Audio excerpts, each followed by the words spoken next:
Bueno, eso en primer lugar. La Libertad Avanza no tiene un desarrollo territorial aún lo suficientemente fuerte y su gran activo, su gran poder que está encarnado en la figura de Javier Milei y en los logros macroeconómicos como una inflación más o menos estabilizada y ciertas cosas, lo cierto es que se vio empañado por una serie de sucesos. En primer lugar, para mí, los jubilados. La situación de los jubilados muy compleja, un sueldo que no permite llegar a fin de mes absolutamente a nadie. Imagínense si en San Juan es muy difícil con 330.000 pesos hacer malabares para más o menos llegar a fin de mes en provincia de Buenos Aires y bueno, mucho más difícil aún, los precios son mucho más caros, así que más complejo. Además, esas postales que nos dejó cada una de las marchas que se fueron desarrollando en Plaza de Mayo por los jubilados, algunas con represión en el medio, que dejaron postales muy fuertes, muy difícil de digerir, imposible de digerir. Son imágenes que no queremos volver a ver como sociedad democrática. Jubilados por un lado. Después lo sucedido con discapacidad, que estalla para mí con los audios de Españuelo, pero eso no significa que no haya habido una previa con discapacidad, con todo el segmento, con todo ese grupo social que la verdad fue atacado por todos lados. Puede haber pensiones truchas. Y que la sospecha de corrupción recaiga justamente en el mismo lugar es lo que hace que el cóctel sea, mucho más esa explosivo. Bomba sea explosiva. Exactamente. Discapacidad, obviamente que puede haber, como decíamos, pensiones truchas, pero no todas las pensiones son truchas, no todas las personas que cobran un dinero ínfimo, que es la verdad, dinero ínfimo. No, que se han quitado pensiones que no correspondía quitar. Exacto, y quién no recuerda, y qué familia también no lo ha vivido de alguna manera, que le haya llegado esa carta que puso, en el que puso el corazón en la boca en las familias para poder saber qué es lo que iba a suceder con el pago de una persona con discapacidad dentro de su casa y hacer esas colas que veía gente desesperada por perder ese beneficio.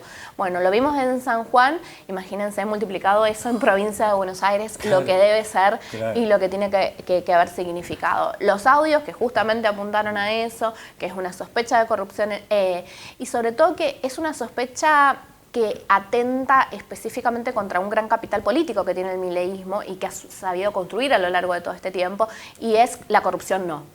Entonces es de lleno. La honestidad, la transparencia. De lleno contra la moral libertaria. ¿Y cuánto aporta? Por ahí quizás es un tema menor, pero es un tema que también se ha discriminado en el análisis de estas elecciones, la baja participación de votantes en este caso, que ha venido disminuyendo con el correr de estas elecciones intermedias, pero que se profundizó en esta última elección. Digo, ¿cuánto podría haber llegado a mejorar el panorama de la Libertad Avanza si es que hubiese existido la posibilidad que esos disconformes con la política en general, que no se presentaron a votar, se hubiesen presentado? Yo creo que en este caso no sé si hubiera generado una incidencia demasiado grande.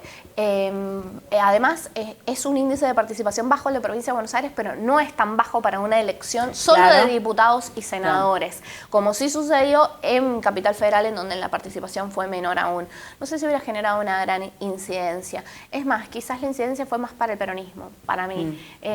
Para mí, la gente que estaba decepcionada con la Libertad Avanza y que no encuentra en la oposición algo lo suficientemente atractivo y superador, decide quedarse en casa y no votar. Es mi análisis personal. Y bueno, y el bolsillo, ¿no? El bolsillo los argentinos votamos con el bolsillo a veces. Mira, la corrupción puede estar, pero mientras vos tengas la heladera con lo mínimo necesario. Ayer escuchaba a alguien, un periodista, un colega, que hablaba de algo puntual, y es el bolsillo le ganó a la inseguridad en provincia de Buenos Aires. Ya no hubo debate por la inseguridad, hubo debate final por el bolsillo, o sea, toda la expectativa, la esperanza depositada en la Libertad Avanza y en el mileísmo, no se terminó traduciendo en llegar a fin de mes. Bueno, Nati, hemos venido siguiendo una investigación periodística que has estado realizando en tiempo de San Juan, que tiene que ver con un caso que ha generado incluso reacciones de la parte afectada, intentos de callar al periodismo libre, y hablo del acueducto Gran San Juan, que tiene un pedido de informes ya metido en la Cámara de Diputados, se está esperando que se responda para saber qué se va a hacer. El diputado Córdoba dijo hace unos días aquí que él cree que va a terminar en la justicia. Lo cierto es que hay ciertas sospechas de un armado de la licitación con un destinatario claro, ¿no? Porque quien fue beneficiado con la compra, en 2 tramos fue la licitación, ¿no? Una primera en la gestión de Gioja, la segunda en la gestión de Uñac, que esa es la más fuerte, y resulta que la empresa que más cotizó y que ya había pasado el análisis técnico, se quedó, o sea, la que menos cotizó, la que cotizó más barato y que había pasado el examen técnico, se quedó sin proveer los caños y el resto de los materiales, y la beneficiaria fue una empresa alemana, Kra, cuyo representante legal es el primo del gobernador Sergio Uñac, del ex gobernador Sergio Uñac. Es una investigación que venimos desarrollando desde hace bastante tiempo, que requirió también mucho trabajo de hormiga, de documentación, de ir encontrando cosas. Pero lo cierto, quiero contar algo en particular. Esta investigación arrancó a raíz de 2 sentencias. De 2 sentencias judiciales que tuvieron a 2 periodistas como protagonistas. Una de esas sentencias en particular, del juez Héctor Rollán, es por el caso de Osvaldo Benmuyal, y en esa sentencia figura una serie de situaciones que fue documentando de alguna manera el abogado defensor de Benmuyal, estamos hablando de Marcelo Arancibia, que generó, al menos en mí, que llegaron esas sentencias a mí, las publicamos en el diario, yo me leí todas las sentencias y ahí fui viendo todos estos detalles sobre ciertas cosas relacionadas a la obra pública en departamentos de San Juan, con respuestas oficiales por parte de los municipios que llegaron a la justicia, que fueron abriendo un panorama, digo, acá hay que investigar. Siento que hay algo, eso que sentís como periodista, que hay algo que hay que ver. Y así nace esta investigación, nace de esas sentencias. Sin esas sentencias probablemente no hubiera nacido esta investigación periodística. Arrancamos como, bueno, obviamente pasó lo que pasó en la Cámara de Diputados. La Cámara de Diputados de la provincia aprueba una serie de pedidos de informe. Uno de esos pedidos de informe es para verificar si principalmente, ¿no? La duda principal es si los caños del acueducto Gran Tulum cumplen o no cumplen con la calidad necesaria para ser los proveedores del agua del San Juan del millón de habitantes. Es la obra la más importante de San Juan de los últimos tiempos. Pensemos que es el agua con el que pensamos abastecer a toda esta provincia cuando lleguemos al millón de habitantes, cosa que no sabemos si sucederá porque eso está en duda. Es lo que está en jaque. Porque ese acueducto va a trabajar a presión. Es un acueducto que trabaja a presión en la provincia de San Juan, además de que se saca el agua a través del sistema de bombas para proveer al acueducto. Es una provincia también que hay que considerar que es sísmica, que tiene ciertas características en particular a la hora de generar una obra. Entonces, en cuanto a requerimientos técnicos, según lo que dicen algunos especialistas, es que conviene en la provincia de San Juan tener una cañería que conduzca los líquidos por presión y no que lo conduzca por gravedad, como lo conduce las tuberías que se terminaron proveyendo, que son las de CRA. Hubo 2 licitaciones, como vos mencionabas, una licitación que se realizó en el año 2015, una licitación menor, chiquita, durante el gobierno de José Luis Gioja. Esa licitación incluyó una serie de tuberías gigantes de metal que las hizo Jaime, y sobre esas no hay ningún tipo de observaciones, porque siempre nos dicen, bueno, hay que diferenciarlo y dejarlo bien en claro, sobre esas no hay ningún tipo de observación. Y fueron más o menos 13 kilómetros los que hizo CRA en esa primera instancia. Porque recordemos que el acueducto Gran Tulum, en la gestión de José Luis Gioja, no tenía la misma fuente de agua original que la que se terminó generando en el proyecto final durante el gobierno de Sergio Uñac. José Luis Gioja y su gestión propuso sacar el agua del Parque Presidente Sarmiento. Por ende, era más corta la cañería que se iba a requerir y se iba a necesitar para el acueducto Gran Tulum. hubo una serie de reclamos por parte de la gente de Sonda y el proyecto cambia. Y el agua empieza a tener otro lugar específico de donde sacarla, que son los diques. Entonces ahí la tubería que iba a ser mucho más corta pasa a ser una tubería de 57 kilómetros, que es la tubería que se termina licitando en el año 2017 durante el gobierno de Sergio Uñaca. Allí, en julio, se hace la apertura de la oferta económica de la licitación por la provisión de las tuberías y de la obra civil. Son dos cosas distintas. La provisión de tuberías son por 57 kilómetros, como dije anteriormente, muy jugosa, más de 1.000 millones de pesos en ese momento. Acueducto financiado por Nación y también por un fondo Kuwaití a través de un préstamo de 100 millones de dólares que termina otorgando a la provincia de San Juan en... Es muy chistosa la historia, pero por un favor de la década del 90 durante el gobierno de Carlos Menem. Bueno, se termina financiando con esos 100 millones de dólares y esos 1.000 millones que pone la Secretaría de Hábitat, que ya no existe. Existe. Bueno, se licita, se abren los sobres y se presentan 2 empresas para la provisión total de las tuberías. Una es CRA, cuya representación está en duda porque lo que se está intentando demostrar es si la representación de la empresa CRA estaba en manos del primo del exgobernador Sergio Uñaca, que estamos hablando de Gustavo Monti. Y por el otro lado, la otra empresa es General Plastic, una empresa que también que provee de tuberías y de PVC en todo el país. ¿Qué sucedió allí? Bueno, hubo 2 ofertas diferentes.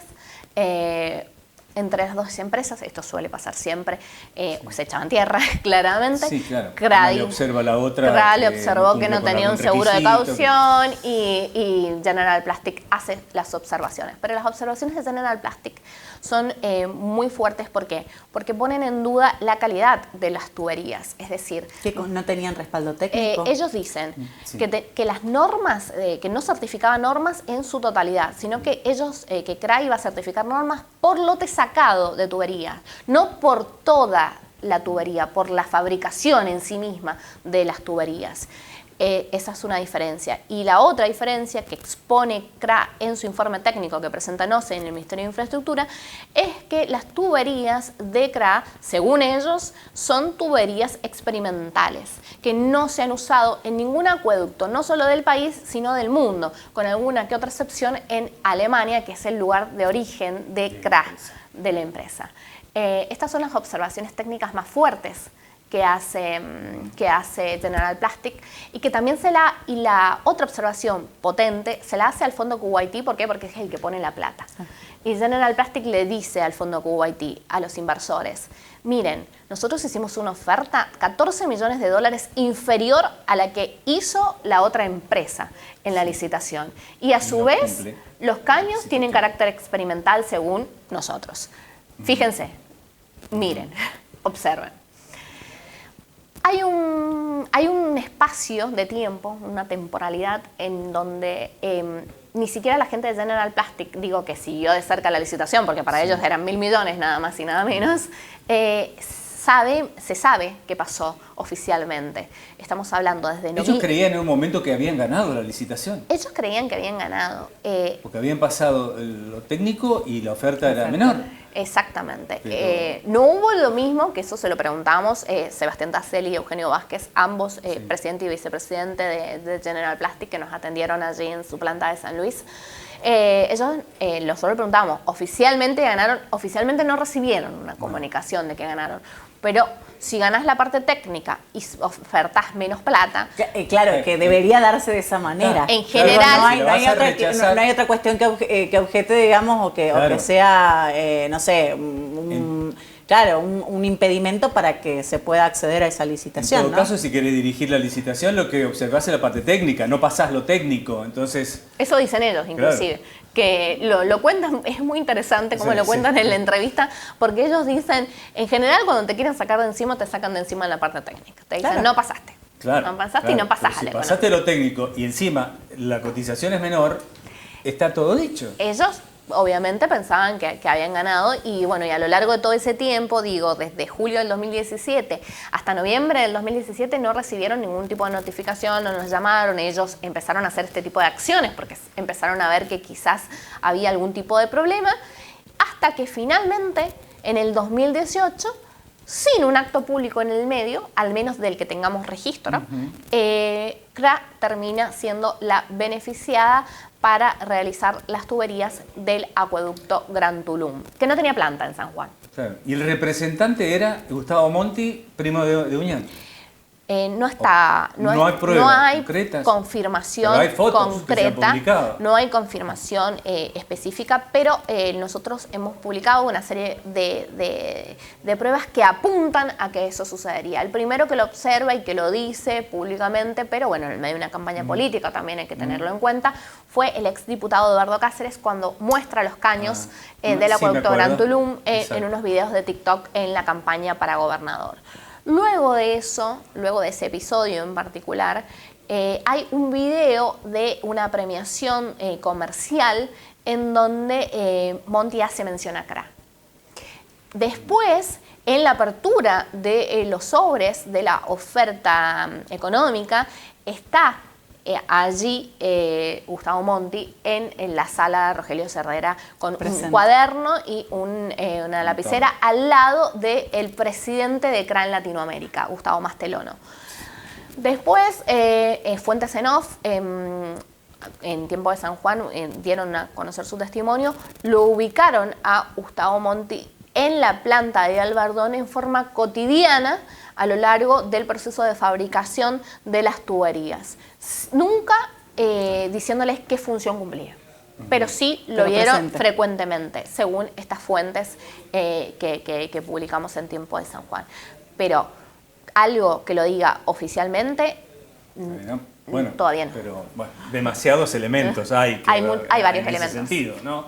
Hay que ver, ¿se pagó comisión? ¿Cuánto se pagó de comisión? Nosotros publicamos en tiempo de San Juan, que creo que esa es la prueba más contundente, de uno de los elementos más contundentes, no prueba, una factura, al menos que demuestra que hay una relación entre PVC San Juan, que es la empresa de la que Gustavo Monti dice que es el dueño, que cobra en concepto de comisión de CRA 10 millones de pesos, pero no por el acueducto de Gran Tulum, es por otra obra, pero que al menos demuestra que una relación comercial entre ambas empresas existe. Claro, ¿se hicieron pruebas técnicas de las cañerías?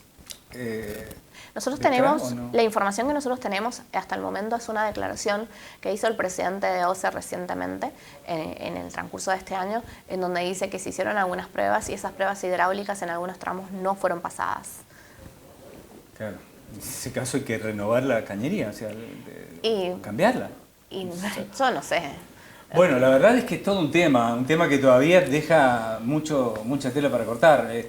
Bueno, es excelente investigación periodística, Nati. Muchas gracias por venir, por darnos todos los detalles, y entiendo que bueno, el informe que se espera se reciban diputados va a tener mucho de lo que vos ya investigaste, creo. Y puede ser, y lo más importante que va a resolver ese pedido de informes, al menos según mi punto de vista, es saber finalmente si esos caños sirven o no sirven, que es lo más importante primero para todos los sanjuaninos, el abastecimiento de agua. Y segundo, ¿cuánto nos va a costar? Y segundo, bueno, el crédito que nosotros ya estamos pagando. Claro. San Juan ya está pagando esos 100 millones de dólares, no es que no lo está pagando. ¿Cómo fue después, bueno, todo el proceso de dar a conocer esta información? ¿Tuviste algunas justamente, intimaciones para no publicar, para no de los abogados de Monti o algo así? Recibió el diario, no a mi nombre, eso es una diferencia. Sí. Recibió el diario, no en mi nombre en particular, un pedido para no publicar más información respecto de el caso y de la empresa, ¿no? ¿Fundamentado en qué? Fundamentado en que no se pueden publicar facturas, pero el asunto es de interés público. Claro. Absolutamente. Claro, porque claro está. El asunto es de interés público y no lo digo yo, lo dice la Cámara de Diputados primero que yo. Claro, porque no estamos hablando de un acuerdo entre privados, estamos hablando de un acuerdo con el Estado provincial. Público. Nada más, nada menos, cuando ya el Estado provincial interviene y es un asunto público. Y si tenemos que hacer un paralelismo, bueno, un poco pasó a nivel nacional, ¿no? Ahora pidiendo que no se difundan los audios. Claro, exactamente. Cuando es Bueno, la telefónico, semana y pueden pasada ser con Gustavo lo mencionábamos, el inicio de ¿no? una investigación por corrupción. O sea, Hay interés puedes público. acallar La eso. búsqueda de la censura, bueno, Claro. cuando hay intereses que están afectados justamente con problemas en la justicia, fundamentalmente. Bueno, que lo vamos a seguir de cerca. Gracias. No, por favor, Natalia, Gracias, un Nati, placer. y Gracias. felicitaciones. Bueno, gracias, muchas gracias. Nos vamos